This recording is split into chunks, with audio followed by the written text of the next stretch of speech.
Good morning students. पिछले class में अपने लोग जो है वो देखे थे बायोट-सावर्ट लॉ और उसका कुछ एप्लीकेशन देखे थे कि किस तरह से स्टेट करंट कैरिंग वायर के लिए सेमी इन्फिनाइट इन्फिनाइट सभी के लिए फार्मूला ड्राइव किए थे और कुछ क्वेश्चन भी किए थे। तो आज क्वेश्चन को ही आगे कंटिन्यू करेंगे, कुछ क्वेश्चन करेंगे और फिर आगे पढ़ेंगे। देखते हैं कल का कुछ एग्जाम्पल। तो पहला एग्जाम्पल है, पहला क्वेश्चन, एक एन साइड का रेगुलर पॉलीगन है, एक एन साइड का रेगुलर पॉलीगन। यहाँ जो नंबर ऑफ साइड है, जो नंबर ऑफ साइड है, नंबर ऑफ साइड वो n है, नंबर ऑफ साइड जो है वो n है। एक साइड का लेंथ जो है वो a दिया गया है, एक साइड का लेंथ जो है यहाँ ले लेते हैं वो a दिया गया है और इसमें करंट I इधर से फॉलो कर रहा है, इसमें करंट I इधर से फॉलो कर रहा है। तो आपको ये बताना है जो इसका सेंटर है, इसके सेंटर पे मैग्नेटिक फील्ड क्या होगा, इसके सेंटर पे मैग्नेटिक फील्ड क्या होगा। क्वेश्चन क्लियर है? एक एन साइड का रेगुलर पॉलीगन है, रेगुलर पॉलीगन है, ये रेगुलर पॉलीगन है एन साइड का। इसके द्वारा इसके सेंटर पे आपको मैग्नेटिक फील्ड बताना है कि सभी साइड्स के द्वारा इसके सेंटर पे मैग्नेटिक फील्ड कितना बन रहा है। तो आप देखते हैं, चलिए आप ट्राई कर सकते हैं, चाहे तो पॉज करके देखते हैं सॉल्यूशन। क्वेश्चन क्लियर है? साइड ए दिया हुआ, ये लंबाई, हर साइड का लंबाई बराबर है और ए दिया हुआ और हर एक में करंट आई इधर से फॉलो कर रहा है। चलिए देखते हैं। तो सबसे पहले एक साइड के द्वारा हम देखते हैं, इस साइड के द्वारा यहाँ पे मैग्नेटिक फील्ड कितना बनेगा। तो देखिए इसके लिए जो आर है, बीच में बना लेते हैं सेंटर, इसके द्वारा जो आर है वो यहाँ आर हो जाएगा, ये डिस्टेंस इसका आर हो जाएगा, परपेंडिकुलर डिस्टेंस, इस साइड से परपेंडिकुलर डिस्टेंस। तो डायरेक्शन निकाल लेते हैं, करंट इधर की तरफ, आर इधर, तो मैग्नेटिक फील्ड बाहर की तरफ, मैग्नेटिक फील्ड बाहर की तरफ। इस साइड के द्वारा देखें तो इसमें करंट इधर, आर इसका ऐसे होगा, तो यहाँ से करंट, तो यहाँ भी मैग्नेटिक फील्ड बाहर की तरफ।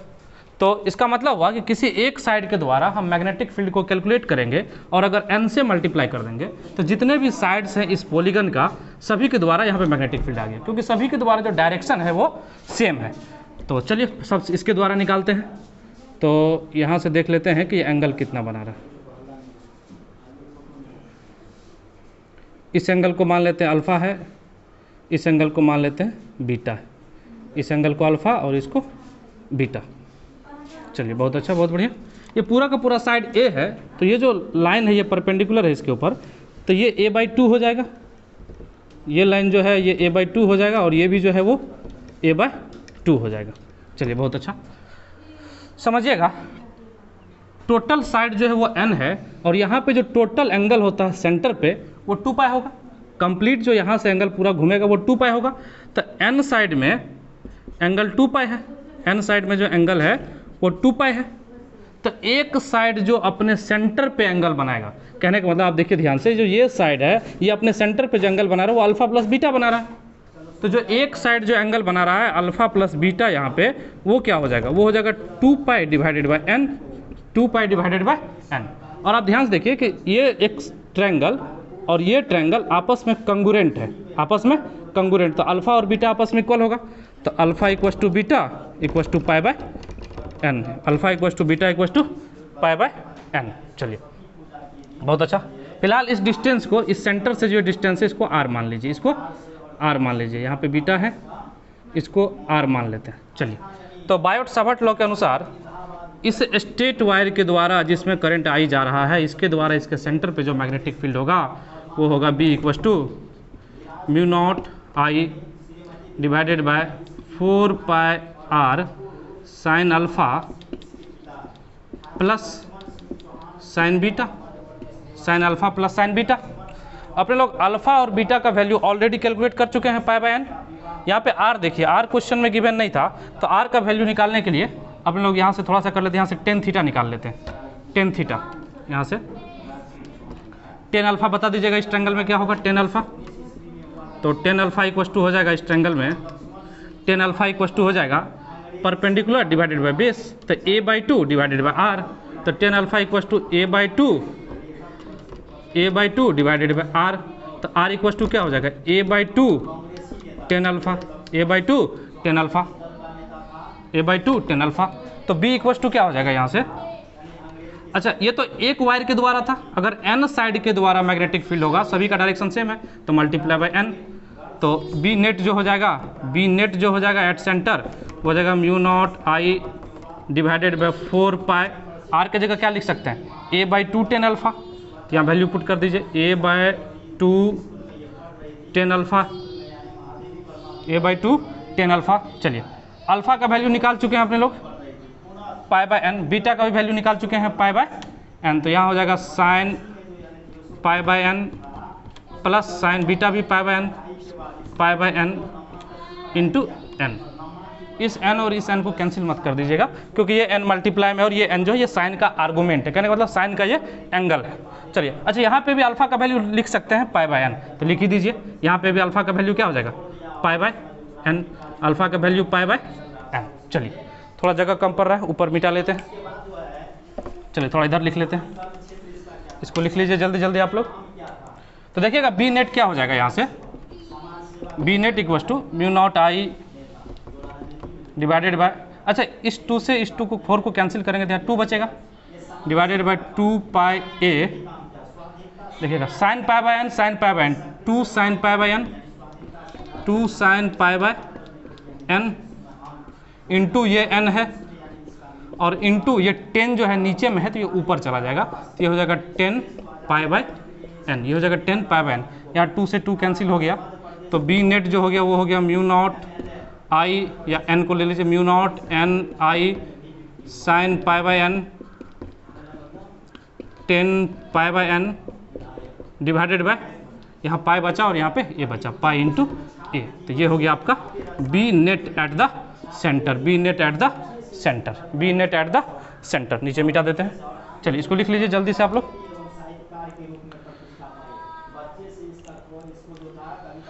चलिए बहुत अच्छा लिख लिया, जो नहीं लिख पा रहे हैं जल्दी जल्दी वो पॉज करके वीडियो को लिख लीजिए। नेक्स्ट क्वेश्चन की तरफ बढ़ते हैं अपने लोग। चलिए बहुत बहुत धन्यवाद, आप लोग लिख लिए, मिटा दें, ऊपर भी मिटा दें। चलिए नेक्स्ट क्वेश्चन देखते हैं, नेक्स्ट एग्जाम्पल लेते हैं। नेक्स्ट क्वेश्चन, ये XY कोऑर्डिनेट सिस्टम है, जो अपना कार्टेशियन कोऑर्डिनेट सिस्टम होता है, ये ओरिजिन है, ये ओरिजिन है। यहाँ से 3 मीटर के डिस्टेंस पे,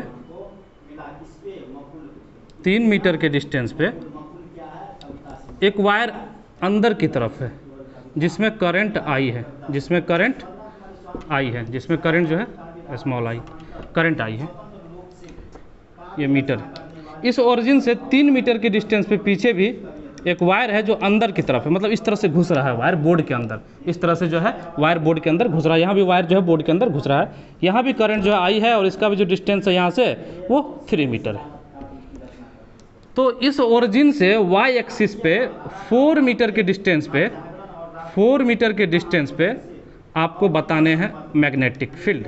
यहाँ पे आपको नेट मैग्नेटिक फील्ड बताना है कि इस पॉइंट पे, इस पॉइंट को P मान लेते हैं, आपको बताना है कि magnetic field at the point P क्या होगा। What will be the magnetic field at the point P due to the current carrying wire this one and this one. ये दोनों इन्फिनाइट वायर है, इन्फिनाइट मतलब अनंत से आ रहा है और अनंत तक जा रहा है। ये वायर जो है इन्फिनाइट वायर है, और ये भी इन्फिनाइट वायर है, मतलब बहुत दूर से आ रहा है और अंदर भी बहुत दूर तक जा रहा है। चलिए कोशिश कर सकते हैं, वीडियो को पॉज करके आप लोग कोशिश कर सकते हैं। चलिए हम इसका सॉल्यूशन करते हैं। सबसे पहले एक वायर के द्वारा देखते हैं, इस वायर के द्वारा जो यहाँ पे मैग्नेटिक फील्ड होगा वो कितना होगा और किस डायरेक्शन में होगा। ध्यान दीजिएगा, तो इस पॉइंट से इस पॉइंट का जो R वेक्टर होगा, जो पोजीशन वेक्टर होगा वो ये हो जाएगा, जो R वेक्टर होगा पोजीशन वेक्टर वो ये हो जाएगा। चलिए बहुत अच्छा, ये पोजीशन वेक्टर, ये 3 है, ये 4 है, तो पाइथागोरस से ये 5 हो जाएगा, पाइथागोरस से ये 5 हो जाएगा। ध्यान से देखिएगा, करंट अंदर की तरफ है, आर वेक्टर इधर है, तो राइट हैंड थंब रूल से करंट अंदर की तरफ, आर इधर, तो इसका जो मैग्नेटिक फील्ड का डायरेक्शन आएगा वो इस डायरेक्शन में आएगा, इस साइड के परपेंडिकुलर। ये दोनों आपस में परपेंडिकुलर होगा, ये दोनों आपस में परपेंडिकुलर है, ये लाइन और ये लाइन आपस में परपेंडिकुलर है, ठीक है। तो इसके द्वारा जो मैग्नेटिक फील्ड बनेगा वो इस डायरेक्शन में बनेगा, वो इस डायरेक्शन में बनेगा। कितना बनेगा वो भी देख लेते हैं। तो B इक्वल टू हो जाएगा mu naught I divided by 2 pi r, r कितना है 5, तो 2 पाई इंटू 5 इस डायरेक्शन में। चलिए इसके द्वारा भी देख लेते हैं। इसके द्वारा जो आर होगा वो ये होगा, इस पॉइंट से यहाँ तक का जो डिस्टेंस होगा वो भी 5 होगा। चलिए इसके द्वारा करंट अंदर है, करंट अंदर फिंगर करिए, और पॉइंट की तरफ अगर कर्ल करेंगे तो थंब का जो डायरेक्शन आ रहा है वो ऊपर आ रहा है, तो इस लाइन पे परपेंडिकुलर बनाता हुआ ये ऐसे होगा। इसके द्वारा मैग्नेटिक फील्ड इधर होगा। अच्छा एक हॉरिजॉन्टल लाइन खींच लेते हैं, एक हॉरिजॉन्टल लाइन खींच लेते हैं। चलिए अच्छा इसके द्वारा जो मैग्नेटिक फील्ड होगा वो भी mu naught I divided by 2 pi r, 2 pi into r कितना है, आर इसका भी 5 है, तो 2 पाई इंटू 5। तो दोनों जो मैग्नेटिक फील्ड है वो मैग्नीट्यूड में आपस में बराबर है। चलिए थोड़ा एंगल देख लेते हैं। इस एंगल में देखिएगा ध्यान से, ये 3 है, ये 4 है, ये 5 है, तो इसके 3 के सामने का जो एंगल होगा ये हो जाएगा 37 डिग्री, ये हो जाएगा 37 डिग्री। अच्छा इसके सामने में भी ये 37 हो जाएगा। चलिए ये भी 37 हो जाएगा। ध्यान से देखिएगा, ये पूरा 90 है, ये लाइन जो है इस लाइन पे 90 है, ये 37 है, तो ये पूरा का पूरा 53 होगा।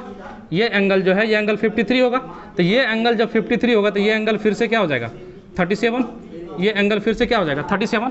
अच्छा ये जो B है ये इस पे परपेंडिकुलर है, और ये पूरा का पूरा 53 है, तो इधर से ये भी क्या हो जाएगा फिर से 37।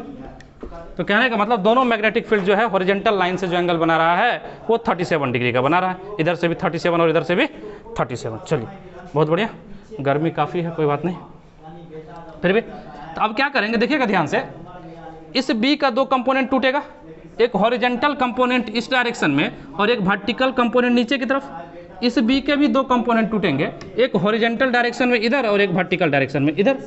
तो इसका जो वर्टिकल कंपोनेंट होगा इस B के वर्टिकल कंपोनेंट को कैंसिल कर देगा, क्योंकि दोनों देखिए मैग्नीट्यूड में आपस में बराबर है। तो जिसका इधर जितना इसका नीचे की तरफ कंपोनेंट टूटेगा उतना ही इस मैग्नेटिक फील्ड का ऊपर की तरफ कंपोनेंट टूटेगा। दोनों मैग्नीट्यूड में बराबर है, डायरेक्शन अपोजिट है। तो आप लोग जानते हैं कि वेक्टर क्वांटिटी में डायरेक्शन अगर अपोजिट है और मैग्नीट्यूड बराबर है तो रिजल्टेंट जो है वो 0 आएगा। तो कहने का मतलब जो नेट रिजल्टेंट आएगा वो इधर की तरफ आएगा। कितना आ जाएगा, बी नेट जो है वो आ जाएगा mu naught I divided by 2 pi into 5 को 10 पाई लिख लेते हैं। इसका कंपोनेंट इस एक्सिस पे cos 37 और दोनों के द्वारा है तो मल्टीप्लाई बाय 2, तो बी नेट हो जाएगा mu naught I divided bye 10 pi. cos 37 का वैल्यू होता है 4/5 इंटू 2, 4 इंटू 2 8 हो गया, तो 8 म्यू नॉट आई बाय 50 पाई। ये हो गया आपका बी नेट इस डायरेक्शन में। चलिए जल्दी से इसको लिखिए, फिर नेक्स्ट क्वेश्चन करेंगे।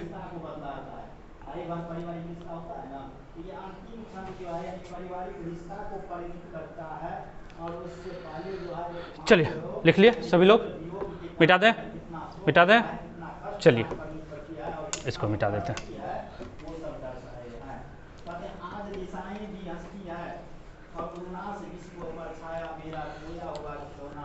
चलिए नेक्स्ट क्वेश्चन,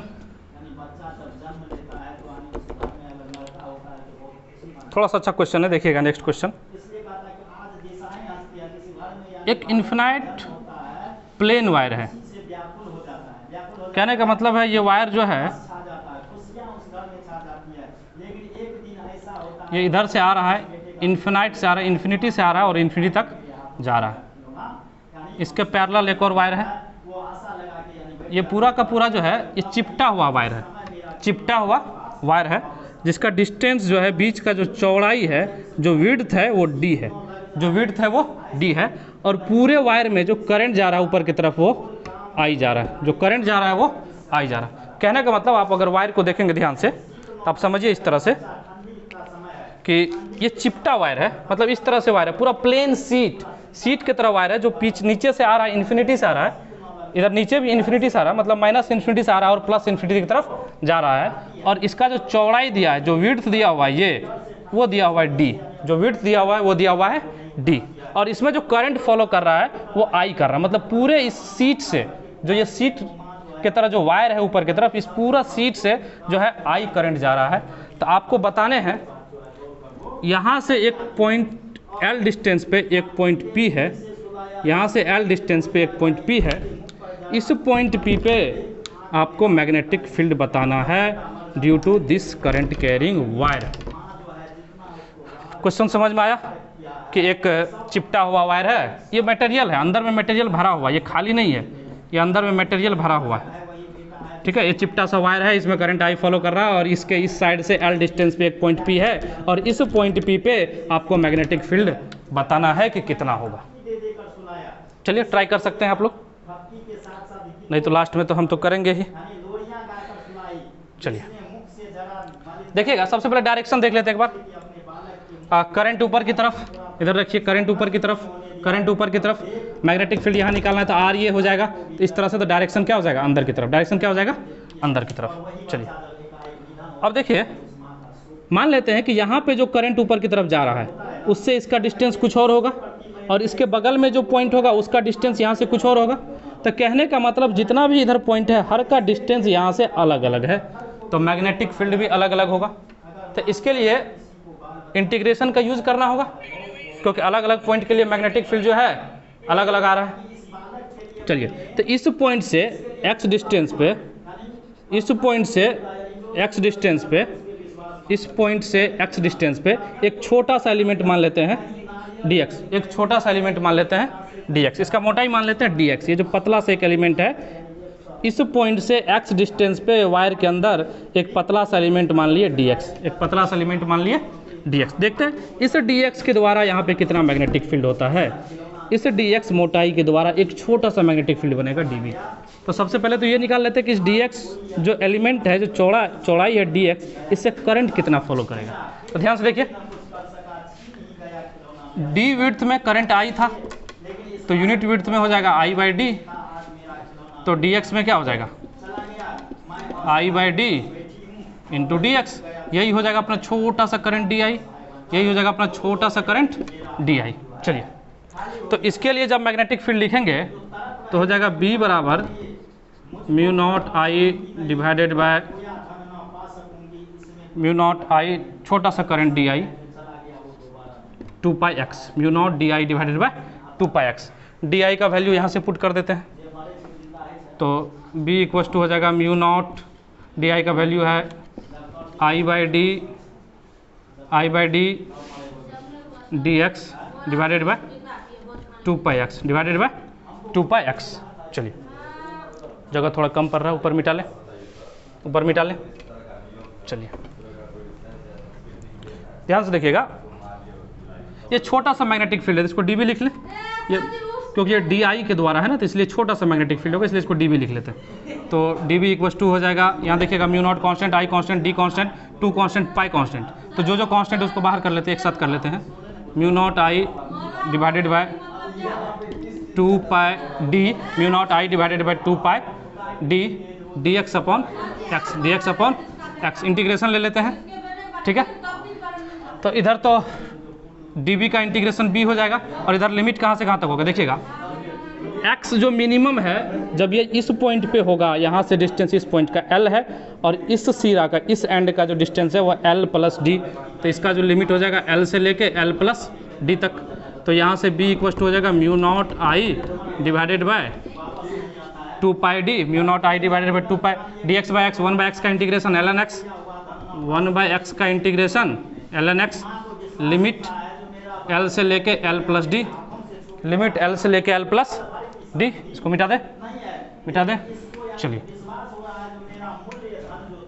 देखिएगा ध्यान से, तो b इक्वल टू क्या हो गया, mu naught I divided by 2πd, एक बार upper limit minus lower limit, तो हो जाएगा ln l plus d minus l n l minus l n l, तो बी इक्वल टू हो जाएगा mu naught I divided by 2 pi d l n l plus d divided by l. एक log का property होता है, उसी property का यहाँ यूज़ किए हैं, साइड में लिख देते हैं कि लॉग, एक प्रॉपर्टी होता है कि log A minus log B equal to हो जाता है log A by B. Log A minus log B equal to log A by B. ये एल एन भी लॉग है, बस इसका बेस जो है वो ई है। अपने जो कैलकुलस में होता है जितने भी लॉग होते हैं सभी का बेस ई होता है जनरली, इसलिए इसको एल एन से रिप्रेजेंट करते हैं। चलिए इसको लिख लीजिए जल्दी से, इसको लिख लीजिए।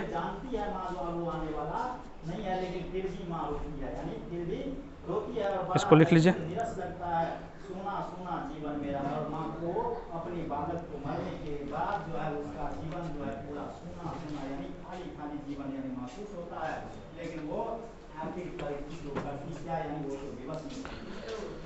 चलिए लिख लिए, इसको मिटा दे। चलिए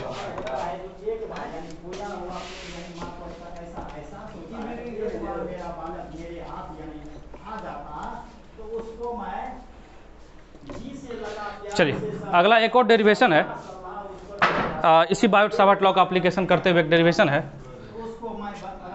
magnetic field due to a current carrying ring, due to a current carrying, due to a current carrying ring, magnetic field due to a current carrying ring. आप लोग फर्स्ट चैप्टर में जो 12th का है तो उसमें आप लोग एक करंट कैरिंग रिंग के द्वारा इलेक्ट्रिक फील्ड निकाले होंगे। जैसे कि मान लिया जाए मेरे पास एक रिंग है, ये करंट कैरिंग रिंग है, तो आप इसके द्वारा इलेक्ट्रिक फील्ड निकाले होंगे इसके एक्सिस पे। इसका एक्सिस इस तरह से होगा, ये एक्सिस है, इसके एक्सिस पे आप इसके सेंटर से एक्स डिस्टेंस पे, इसके सेंटर से एक्स डिस्टेंस पे आप जो है इसके द्वारा इलेक्ट्रिक फील्ड निकालेंगे। तो यहाँ पे अपने लोग मैग्नेटिक फील्ड निकालेंगे। चलिए देखते हैं, magnetic field due to a current carrying ring, ठीक है। तो सबसे पहले एक रिंग बना ले,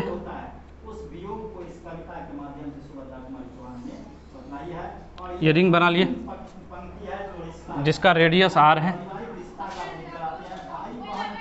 जिसका रेडियस आर है, कैपिटल आर है ये रेडियस।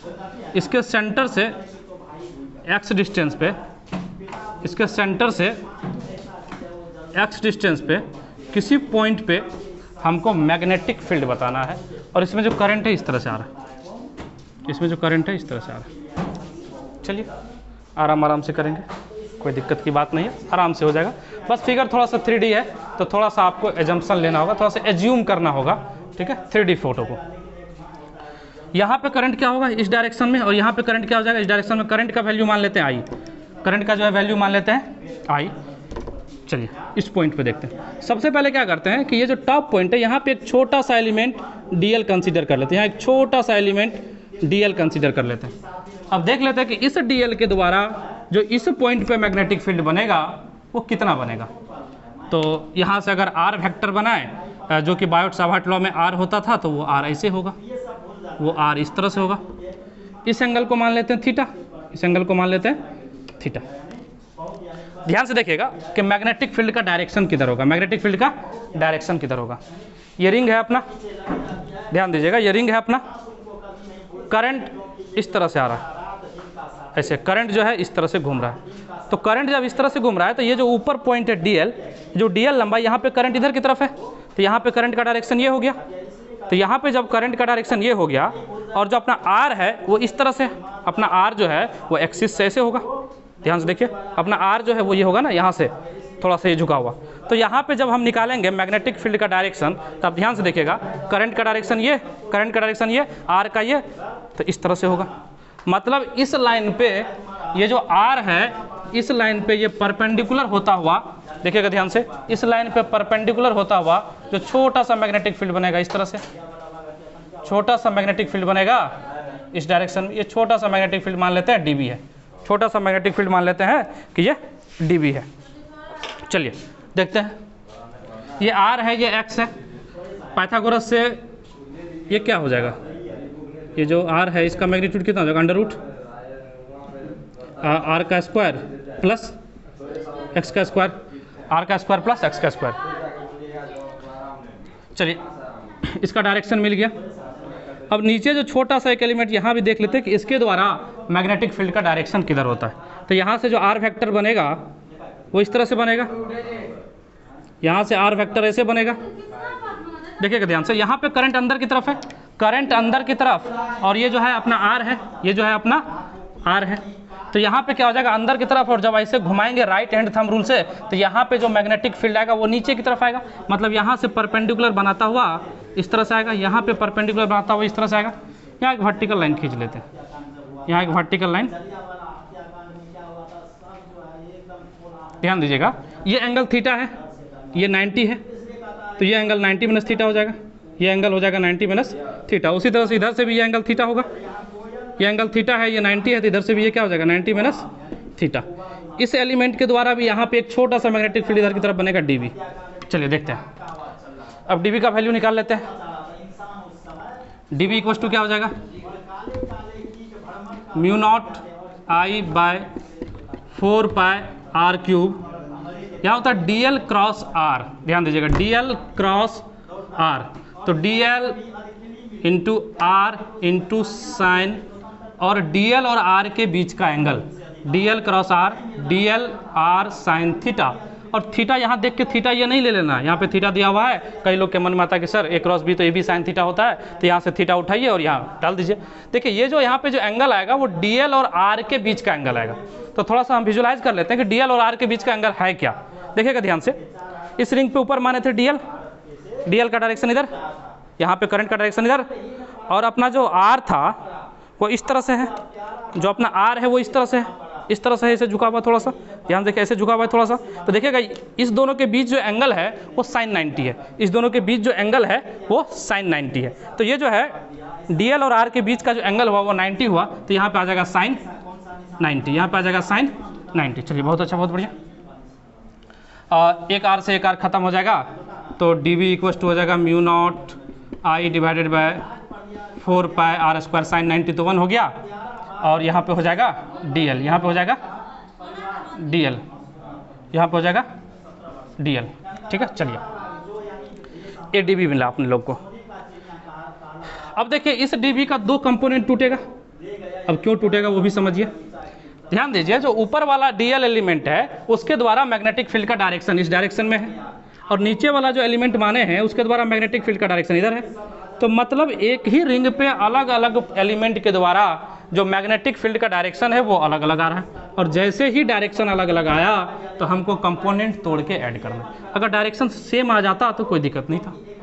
तो जब डायरेक्शन अलग अलग आए तो इसका डायरेक्शन जो इस एक्सियल पे टूटेगा वो हो जाएगा dB cos 90 minus theta, dB cos 90 minus theta, जो कि हो जाएगा dB साइन थीटा के बराबर, जो हो जाएगा dB साइन थीटा के बराबर। इसका कंपोनेंट यहाँ पे 90 माइनस थीटा इधर है, ये हो जाएगा dB cos 90 माइनस थीटा, और cos 90 माइनस थीटा जो होता है वो साइन थीटा होता है। तो मतलब इसका कंपोनेंट जो इधर dB साइन थीटा टूटेगा, इसका भी कंपोनेंट इधर जो होगा वो dB साइन थीटा होगा। इसका कहने का मतलब हो गया कि जो dB एक्सियल हो जाएगा, जो dB एक्सियल हो जाएगा, छोटा सा मैग्नेटिक फील्ड जो एक्सियल हो जाएगा वो हो जाएगा 2 dB sign theta, 2 dB sign theta.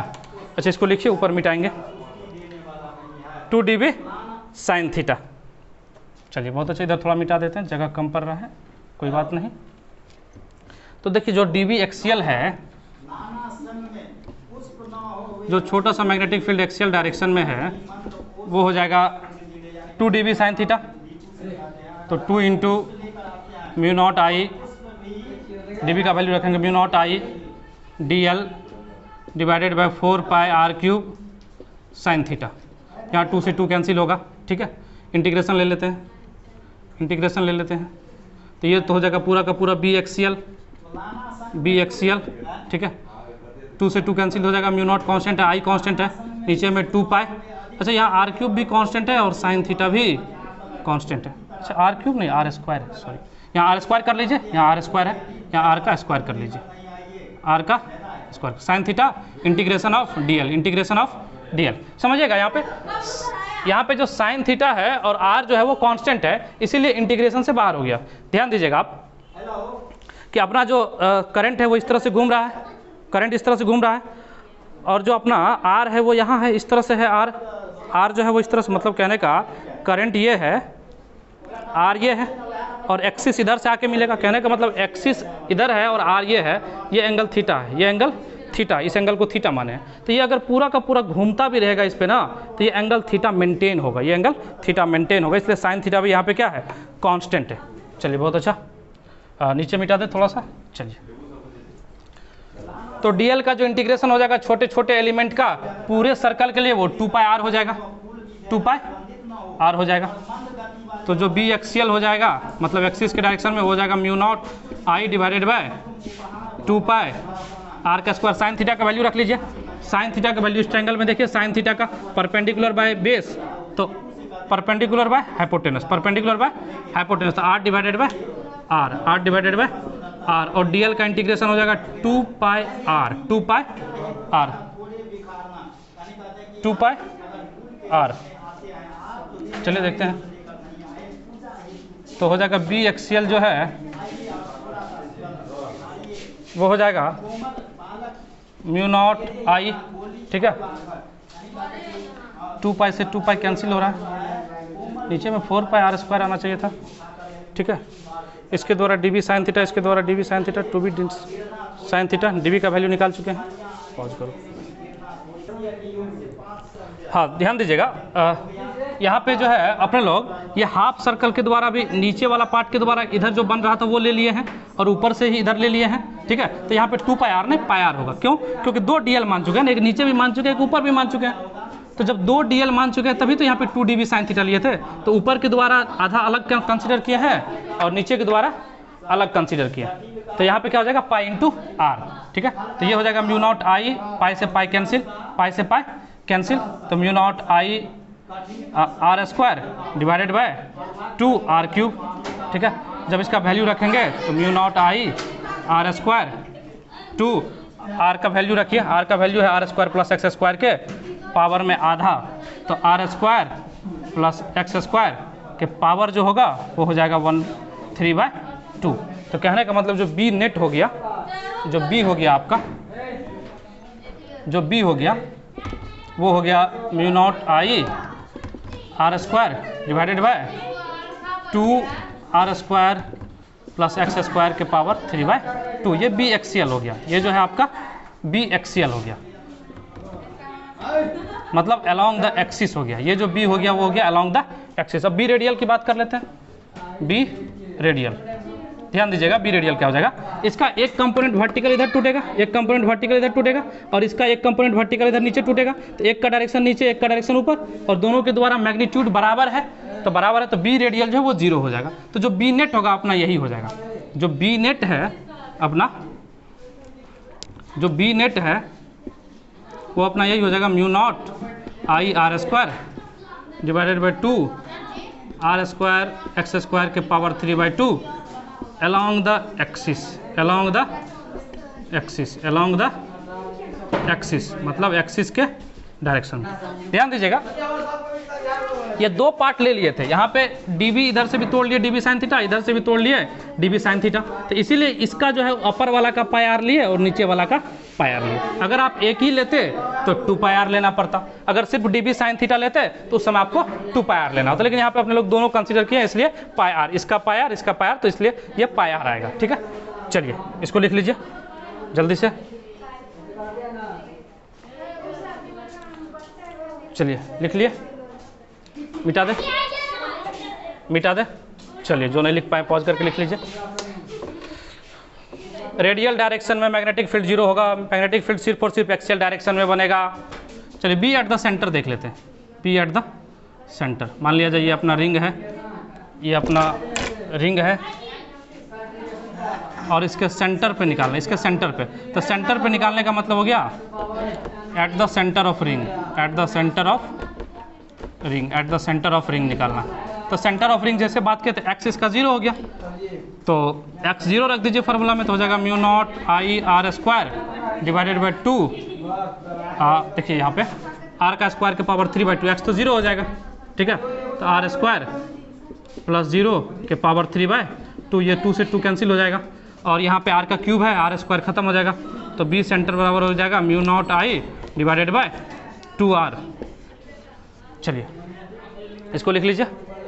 तो आज के लिए इतना ही, बहुत बहुत धन्यवाद, फिर मिलते हैं नेक्स्ट लेक्चर में। तब